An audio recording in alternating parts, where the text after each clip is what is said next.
Bravo, c'était un vrai test pour vous aujourd'hui, j'imagine, apparemment, tout va bien. Ah oui, mieux que prévu. Je pense que j'avais vraiment des bonnes jambes, des bonnes sensations. Pas encore au top, j'avais un moment difficile un peu au milieu de l'étape, mais puis je gagne, c'est le plus important. Je pense que c'est bon pour la confiance, c'est bon pour le futur et c'est toujours chouette de sortir d'une course avec une victoire. Donc je vais profiter de ce moment et puis on va prendre le reste de la course jour par jour, mais je pense que je dois être super heureux avec ma performance d'aujourd'hui. Comment vous avez géré votre effort? Vous connaissez, j'imagine, le temps de Josh Starling, qui était impressionnant. Vous êtes devant, puis derrière, puis vous en aviez gardé un petit peu dans le final?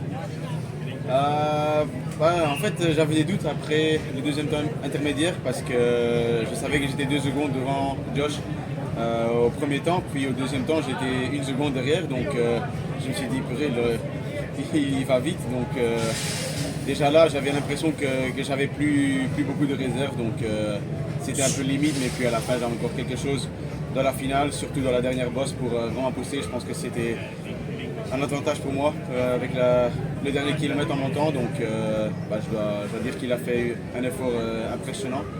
Mais je me suis vraiment concentré sur mon effort, j'ai parti quand même vite et puis j'ai terminé vite, donc c'était très important pour gagner aujourd'hui. Vous dites que vous voulez prendre la course au jour le jour. C'est quand même une belle avance intéressante sur des coureurs comme Primoz, comme Matteo. Vous n'envisagez pas la victoire finale?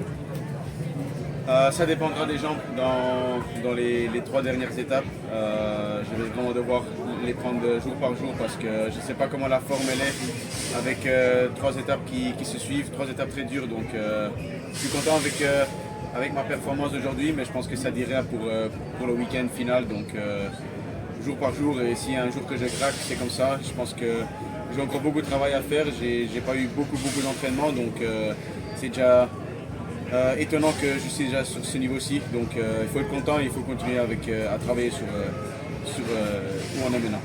A word in English on this performance, this victory. You must be very happy after the difficult moments that you went through. Yeah, exactly. I'm very proud and happy, and also the team around me, my family, the staff members, they can really be proud of all their work, all the support they gave me. It's been quite a long way, 3 weeks. Almost no bike, then only 4 weeks of training, and then being on this level already is a good sign towards the tour and also in my preparation. So I can only be happy and proud of what I did today, and now we focus day by day, and we will see how it will end in this beautiful race. Just a word on your equipment today. You had a new helmet. In what way does it help you? Yeah, exactly. I think it was a very nice present from Specialized, a new bike, a new helmet. I think it gave me an extra push. It gave me some extra power, as well as the TT suit. I think we try to optimize all the material that I'm using to try and win the TTs on this very high level. If you have guys like Tarling, Ghana, Roglic to beat, it's your material needs to be on top. So it's not only the legs but also the details of the equipment. So a lot of credits to my sponsors as well to bring me the best material that helped me to win the race. So we're on a good way, but still a long way to go. Merci Remco.